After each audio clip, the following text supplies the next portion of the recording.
شب برات کے بارے میں لوگوں میں ایک عام غلط فہمی یہ ہے کہ یہ وہ رات ہے جس میں تقدیر کے فیصلے ہوتے ہیں، اور سورہ دخان میں جس کو لیلۃ المبارکہ کہا گیا وہ یہی ہے۔ اس غلط فہمی کو رفع کر لینا چاہیے۔ سلامتی ہے ان آنکھوں پہ جو ہدایت پہ نظریں جمائے بیٹھی ہیں، ان کانوں پہ جو ذکر خیر کے منتظر رہتے ہیں، اور ان قدموں پہ جو ہدایت کی راہ پہ گامزن ہیں۔ قرآن مجید میں جس رات کا ذکر ہے وہ لیلۃ القدر ہے۔ اس کے بارے میں یہ واضح کر دیا گیا ہے کہ وہ رمضان میں ہے، اور قرآن مجید کے بارے میں بھی یہ بات وضاحت سے بتا دی گئی ہے کہ اس کا نزول رمضان میں ہوا اور لیلۃ القدر میں ہوا۔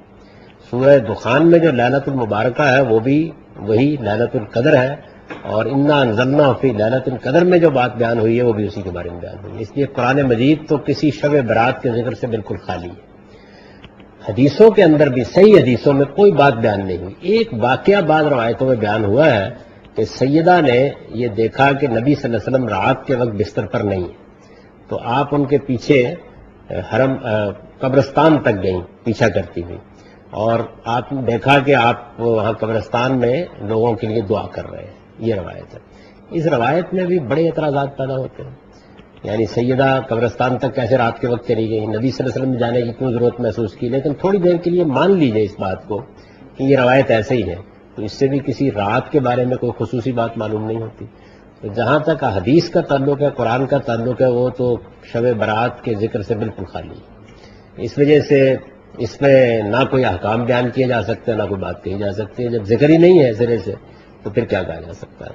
نبی صلی اللہ علیہ وسلم کے بارے میں یہ بات البتہ معلوم ہوتی ہے کہ شعبان میں آپ رمضان سے پہلے بہت روزے رکھنا شروع کر دیتے تھے، یہ ٹھیک ہے۔ جو ایام 20 کے روزے ہیں وہ سب مہینوں کے بارے میں اس کا ذکر آتا ہے کہ 13ویں 14ویں 15ویں کو آپ نے لوگوں سے کہا کہ روزہ رکھو تو اچھی بات ہے، نفل روزوں کے بارے میں۔ اس میں بھی شعبان کی کوئی خصوصیت نہیں بیان ہوئی، یعنی شعبان کی 15ویں رات کی۔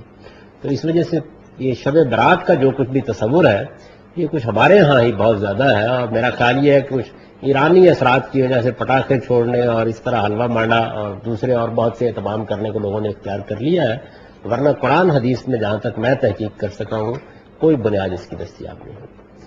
شب معراج کے بارے میں ظاہر ہے قرآن مجید نے یہ بتایا ہے کہ نبی صلی اللہ علیہ وسلم کو ایک خاص روحانی تجربہ ایک رات میں ہوا ہے، اور رات میں ہوا ہے یہ بات بھی قرآن مجید میں بیان ہو گئی ہے۔ یعنی یہ بیان کر دیا گیا کہ سبحان الذی اسریٰ بعبدہ لیلا من المسجد الحرام الی المسجد الاقصی الذی بارکنا حولہ، تو اس وجہ سے اس کے ایک واقعہ ہونے میں تو کوئی شبہ نہیں ہے، لیکن کیا اس کے ساتھ کوئی عبادت خاص کی گئی ہے یا کسی عبادت کی ترغیب دی گئی ہے؟ قرآن مجید میں حدیث میں اس کا کوئی ذکر نہیں۔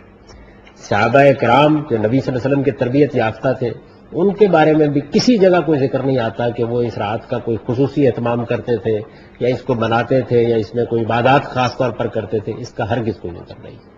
اب اگر مثال کے طور پر مسلمان یہ خیال کر کے کہ ہمارے پیغمبر کو ایک غیر معمولی اس معاملے میں روحانی تجربہ ہوا ہے اور اس میں کوئی خیرات کر دیتے ہیں یا کوئی اچھا کام کر لیتے ہیں تو اس کو گوارا کیا جا سکتا ہے، لیکن اگر آپ یہ پوچھنا چاہتے ہیں کہ نبی صلی اللہ علیہ وسلم نے یا صحابہ کرام نے کوئی بات کہی ہے تو ہرگز کوئی ایسی بات میرے علم کی حد تک، میری تحقیق کی حد تک موجود نہیں۔ خالی ہے اس سے بالکل سارا کا سارا ذخیرہ، نہ صرف یہ کہ قرآن اس سے خالی ہے، حدیث اس سے خالی ہے، بلکہ صحابہ کے آثار میں بھی کوئی چیز اس نوعیت کی نہیں ملتی۔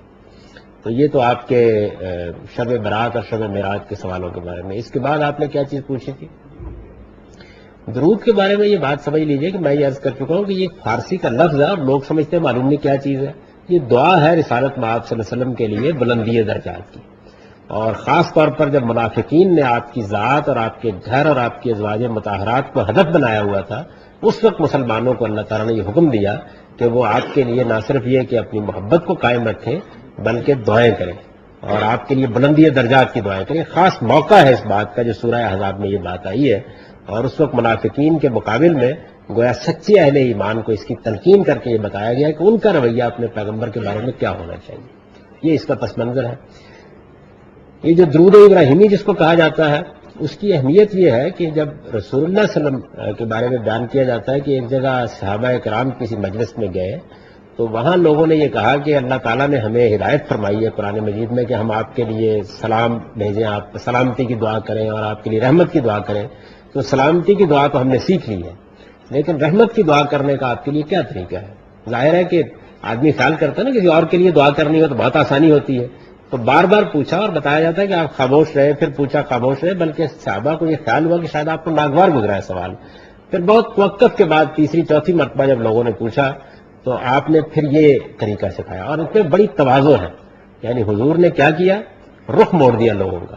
فرمایا میرے لیے اس طرح رحمت کی دعا کر لیا کرو جیسے اللہ نے ابراہیم اور ان کی آل پر رحمت کی دعا کی. یعنی یہ طریقہ آپ نے اختیار کیا. تو یہ در حقیقت ایک بڑا غیر معمولی معاملہ ہے، اور اس وجہ سے اگر یہ طریقہ اختیار کیا جائے تو یہ پیغمبر کا بتایا ہوا طریقہ ہے. اب اس کے بعد جو درود لوگوں نے ایجاد کر لیے ہوئے ہیں، آپ نے ایک درود کا حوالہ دیا ہے صلاۃ تنجینا بہا من، یہی ہے غالباً. میری تو سمجھ میں نہیں آ سکا وہ کیا چیز. یعنی عربی کے لحاظ سے بھی اس کے اندر بڑی خامیاں ہیں. اسی طرح جو بعض درود تاج اور اس طرح کے دروج ہیں ان کے اندر بعض بالکل مشرکانہ عبارتیں ہیں. تو اس سے بڑا اجتناب کرنا چاہیے. زیادہ اچھا یہ ہے کہ جو اللہ کے پیغمبر نے آپ کو بتایا ہے طریقہ، اس کی آپ پیروی کرتے ہیں. دین میں چونکہ احتیاط کی ضرورت ہوتی ہے تو اچھا یہی ہے کہ اس کی پیروی کریں.